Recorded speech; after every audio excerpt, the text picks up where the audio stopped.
राधे राधे, जय श्री कृष्ण। दोस्तों, आज की वीडियो में हम आमल की एकादशी के बारे में बात करेंगे। आप सभी का स्वागत है हमारे यूट्यूब चैनल भजनमाला में।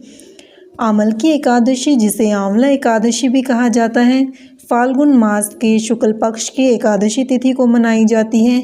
आमल की एकादशी को रंग भरी एकादशी भी कहा जाता है और यह मार्च महीने की पहली एकादशी होती है। यह व्रत भगवान विष्णु जी को समर्पित होता है। इस दिन भगवान विष्णु जी और माता लक्ष्मी की पूजा की जाती है और इसी के साथ इस दिन आंवले के वृक्ष की पूजा भी खास तौर पर की जाती है। हर महीने में 2 एकादशी व्रत होते हैं, तो इसलिए साल में कुल 24 एकादशी होती है।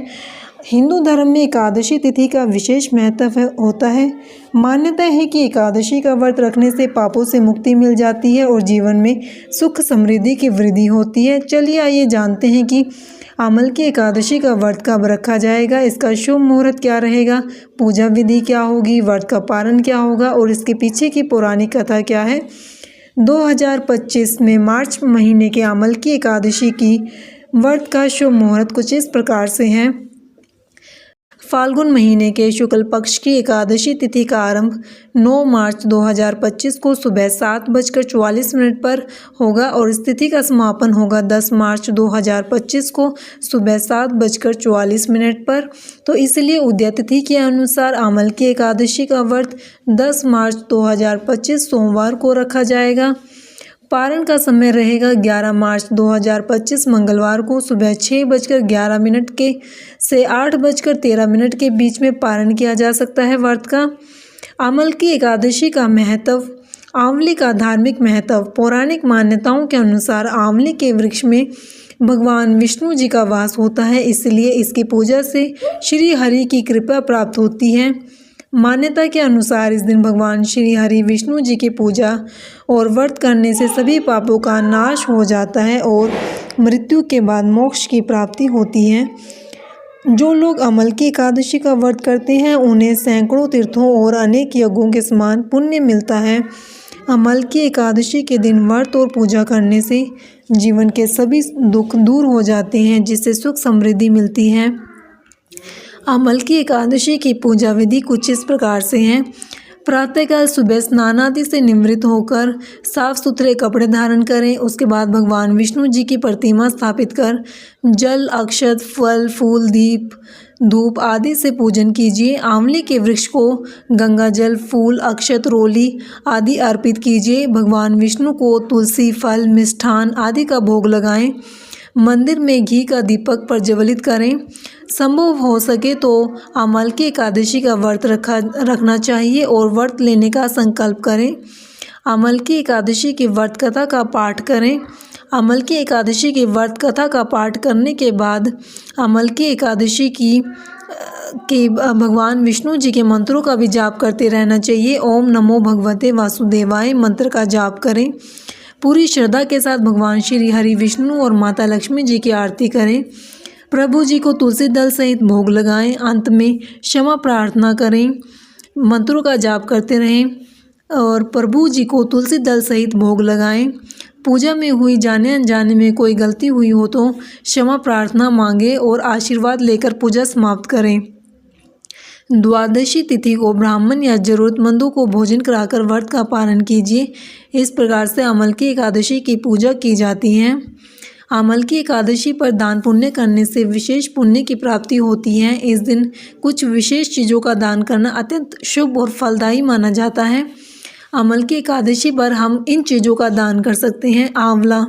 इस दिन आंवले का दान करने से विशेष फल मिलता है, क्योंकि यह भगवान विष्णु का प्रिय फल माना जाता है।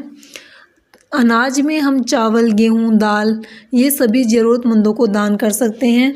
ब्राह्मण या गरीबों को सफ़ेद या पीले वस्त्र का दान करना शुभ माना जाता है। गुड़ और तिल भगवान विष्णु को प्रिय होने के कारण इनका दान भी पुण्यदायी माना जाता है। इसके अलावा घी का दान करने से सुख समृद्धि बढ़ती है। आर्थिक रूप से ज़रूरतमंद लोगों को धन दान करना चाहिए। तुलसी का दान करने से भी भगवान विष्णु जी की कृपा प्राप्त होती है। किसी ब्राह्मण या ज़रूरतमंद को भगवत गीता भी भेंट कर सकते हैं। मीठे में हम गरीबों को खीर, गुड़ या अन्य मीठी चीज़ें खिलाना भी शुभ होता है। जल से भरे घड़े, गर्मी के मौसम को ध्यान में रखते हुए प्यासे लोगों को पानी का दान करना चाहिए। तो अमल की एकादशी पर हमें इन सब चीज़ों का दान करना चाहिए। दान करने का महत्व है, अमल की एकादशी पर दान करने से पिछले जन्मों के पाप नष्ट हो जाते हैं, भगवान विष्णु जी की असीम कृपा प्राप्त होती है, दान करने से घर में सुख शांति बनी रहती है। तो इसलिए हमें अमल की एकादशी के दिन श्रद्धा और भावना के साथ दान करना चाहिए, जिससे हमें कई गुना अधिक पुण्य मिलता है। अमल की एकादशी के पीछे एक पुरानी कथा जुड़ी हुई है, चलिए कथा का श्रवण करते हैं। अमल की एकादशी, जिसे आंवला एकादशी कही जाता है, आंवला एकादशी कहा जाता है, फाल्गुन शुक्ल पक्ष की एकादशी को मनाई जाती है। इस दिन भगवान विष्णु और आंवले के वृक्ष की पूजा खास तौर पर की जाती है। प्राचीन समय की बात है, वेदश्री नामक राजा एक धर्मपरायण और विष्णु भक्त राजा थे। भगवान विष्णु जी के परम भक्त थे। उनके राज्य में सभी लोग धर्म कर्म का पालन करते थे, कोई भी किसी भी प्रकार का पाप नहीं करता था, सभी लोग धार्मिक थे। एक बार राजा सहित सभी प्रजा ने आंवल की एकादशी व्रत का पालन किया और दूसरे दिन प्रातःकाल आंवले के वृक्ष के नीचे भगवान विष्णु जी की पूजा की। उसी समय वहां एक शिकारी आ गया जो भूख प्यास से अत्यंत पीड़ित था। वह चोरी और हत्या करके अपने जीवन का निर्वाह करता था। उसने देखा कि राजा और उनकी प्रजा विधि पूर्वक भगवान विष्णु जी की पूजा कर रही है और आंवले के वृक्ष के नीचे भोजन का भोग लगा रही है। शिकारी भूख से तड़प रहा था, इसलिए वह छिपकर वहां बैठ गया। रात्रि में जब सब लोग चले गए तो उसने वहां रखा भगवान को अर्पित किया हुआ प्रसाद ग्रहण किया। अनजाने में ही उसने अमल की एकादशी का व्रत कर लिया, क्योंकि शिकारी पूरा दिन भूखा रहा और रात को उसने भगवान विष्णु जी को चढ़ाए हुए भोजन का भोग लगाया और भगवान विष्णु की कृपा से उसके सारे पाप नष्ट हो गए। जब शिकारी की मृत्यु हुई तब उसने अगले जन्म में एक राजा के रूप में जन्म लिया। वह राजा विद्याधर के नाम से प्रसिद्ध हुआ और बहुत ही धर्मपरायण, शक्तिशाली एवं समृद्धशाली बना। तो दोस्तों, ये थी हमारी आज की वीडियो। आपको हमारी आज की वीडियो कैसी लगी कमेंट में बताइएगा, और भी ऐसी वीडियोस के लिए हमारे चैनल को सब्सक्राइब करना ना भूलें। धन्यवाद। बोल क्या कह रही है।